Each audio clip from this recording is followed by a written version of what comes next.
I think it's feasible for most anyone as long as they're prepared for the event. How often are you going to be at the second home? Does it actually become your primary home? Because that can happen to a lot of snowbirds. Their intention is I'm only going for 3 months. They don't come back for 7. Depending on what you're spending on your current home, does it make sense to retain a primary residence here, or does it make more sense to sell or just downsize?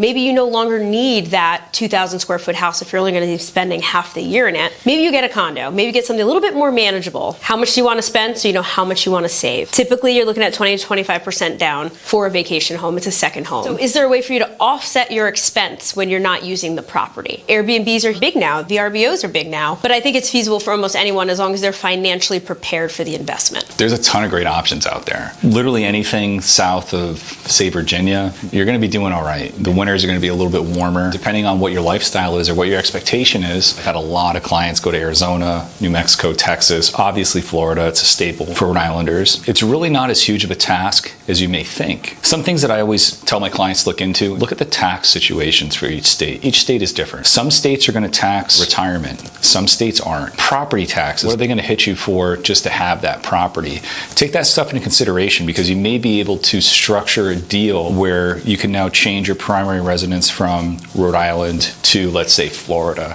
where they're not necessarily going to be taxing your retirement, which is a good thing. You have more money to spend,